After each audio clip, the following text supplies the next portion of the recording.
معزز سامعین، د نبوت او رسالت سلسله د ابو البشر حضرت آدم علیه السلام مبارک نه شروع شو او په خاتم النبیین حضرت محمد صلی الله علیه وسلم مبارک باندې ختم شو.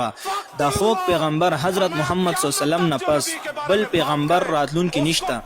که څوک بدبخته د نبوت دعوه وکړي او څوک بدنصیبه د دغه دعوی صحیح وګڼي، دا دوانه د مسلمانانو خارج شول او د کفر لاره اختیار کړه. د ختم نبوت په سلسله کې به تاسو ته د قرآن عظیم الشان نه چند آیاتونه پیش کړم. الله جل جلاله په قرآن عظیم الشان کې فرمایي محمد صلی الله علیه و آله وسلم ستاسو په پسړو کې د چاپلار نه دی او هغه د الله رسول او د ټولو نبیانو د سلسله د ختمون کې دی او الله جل جلاله په هر سیز باندې علم لرونکی دی. په دې آیات مبارک کې الله تعالی جل جلاله د خپل محبوب پیغمبر صلی الله علیه و آله وسلم مبارک نوم مبارک واخستلو او وی فرمایل چې حضرت محمد صلی الله علیه و آله وسلم مبارک خاتم النبیین یعنی اخیری پیغمبر دی. په بل آیات کریمه کې الله جل جلاله فرمایي نن ما ستاسو د پاره ستاسو دین مکمل کړو او پتا سو باندې می خپل نعمت وکړو او ستاسو د پاره می اسلام به تور اخیری دین خوښ کړو. او په بل آیات کریمه کې الله جل جلاله فرمایي اے محبوب علیک السلام مونږ ته نه لېګلې مگر لېګلې می د خلکو د پاره مو زیر لېګلې. زه به تاسو ته د قرآن عظیم الشان نه بعد د ختم نبوت په سلسله کې تاسو ته یو څو احادیث پیش کړم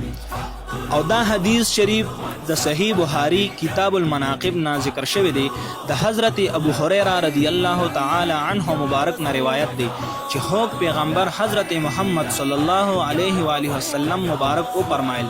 زما او زمانه مخکې د تیر شو پیغمبرانو مثال داسې دی چې څنګه یو کس یو کور خیسته جوړ کړي او هغه خیسته محل تیار کړي او هغه محل کې خیسته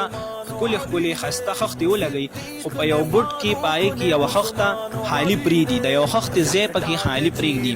او ډلې خلک د دغه کور تماشو لراځي او د کورې خوخيږي او چې دغه یوې خخت خالی ځای ته ګوري نو وای چې دا ولې دی کې دغه یو خخت نه د لګول شوی. خو پیغمبر حضرت محمد صلی الله علیه و آله وسلم مبارک او فرمایل هغه خخت زیم او زمانہ او زه په پیغمبرانو کې د ټولو نه اخیری پیغمبر یم. د دې حدیث مبارک کې خوږ پیغمبر صلی الله علیه وسلم د محل مثال بیان کړو چې دغه محل د نبوت او رسالت د یو خیسته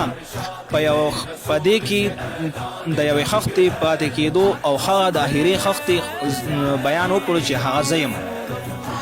مطلب زما دا دی چې پس د نبوت او رسالت سلسله ختم شوه نو که څوک د پیغمبر علیه السلام نه پس د نبوت دعوه وکړي نو هغه به د اسلام نه خارج وي.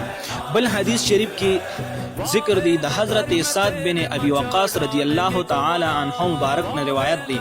چې نبی کریم صلی الله علیه و آله وسلم مبارک غزوه تبوک ته تشریف یوړلو او حضرت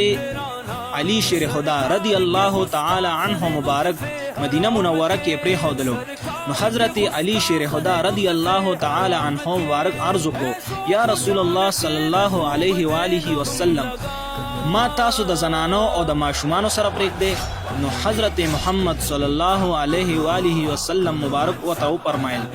آیا ته په دې خبره باندې راضي نه یې چې ته د مدینه منوره کې زما داسې نائب جوړ شي لکه څنګه چې حضرت هارون علیه السلام مبارک د حضرت موسی علیه السلام مبارک نائب جوړ شو. خو هارون علیه السلام د الله تعالی پیغمبر او زمانه بعد هیڅ قسمه نوې نبی نشته دی. په دې حدیث مبارک کې هم د دې خبرې وضاحت وشو چې د حضرت محمد صلی الله علیه و آله وسلم مبارک نفس د نبوت او د رسالت سلسله ختم شوه. معزز سامعینو داسې ډیر احادیث او داسې ډیر آیاتونه د نبی کریم صلی الله علیه و آله وسلم په خاتم النبیین په آخري نبی باندې دلالت کوي. خو د وخت د کمینه مې تاسو دا یو څو عرض کړل وما علی الا البلاغ المبین واخر دعوانا ان الحمد لله.